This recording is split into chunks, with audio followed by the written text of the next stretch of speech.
कर चुका है।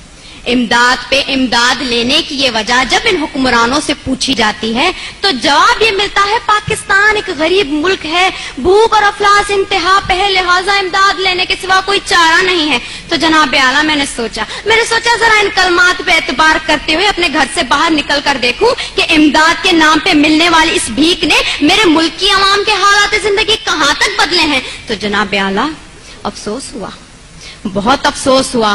कहीं मैंने भूख से बिलखते मासूम बच्चों की आवाजें सुनी तो कहीं पे मैंने इन वुज़रा के फिरंगी कुत्तों को सैर होते देखा, कहीं पे मैंने बाजार में बिकती आदम की बेटी देखी तो कहीं पे मैंने वजीर आजम के तन पे लाखों का लिबास देखा, कहीं पे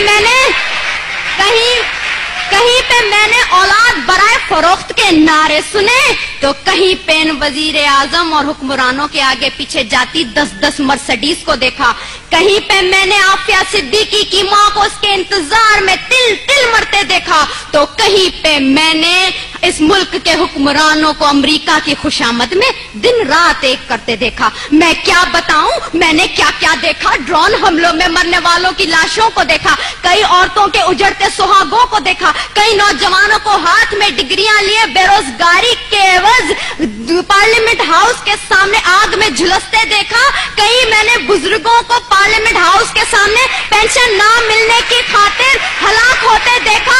जनाब आला मैंने इस मुल्क के हर शहर हर कूचे में करबला का मैदान देखा तो बेख्तियार मेरी जबान पे ये अल्फाज आ गए, उसूल बेच के मसनद खरीदने वालों, निगाह अहले वफा में बहुत हकीर हो तुम, वतन का पास तुम्हें था न हो सकेगा कभी कि अपनी हिर्स के बंदे हो, बेजमीर हो तुम। जनाब आला चंद रुपयों के एवज इस मुल्क की इज्जत और तौकीर को गिरवी रखने वाले इन हुक्मरानों ने हमसे एक गैरतमंद कौम कहलवाने का हक छीन लिया है। आज पाकिस्तान उसी गुलामी की जंजीर से बंधने जा रहा है जिससे आजाद करवाने के लिए कई मुसलमानों ने अपने लहू से मक्तल गाहों को सजाया था, कई आदम की बेटियों ने अपनी अस्मतों को सरे बाजार नीलाम करवाया था, कई शहीदों ने जिस गुलिस्तान को सजाने के लिए अपना लहू बनाया था। क्या ये है वो पाकिस्तान? मैं पूछती हूँ जनाब आला आपसे, यहाँ बैठे हर शख्स से, अपने आप से, क्या ये है वो पाकिस्तान? नहीं, दूसरों के टुकड़ों पे पलने वाला ये पाकिस्तान कायदे आजम का पाकिस्तान नहीं है। मैं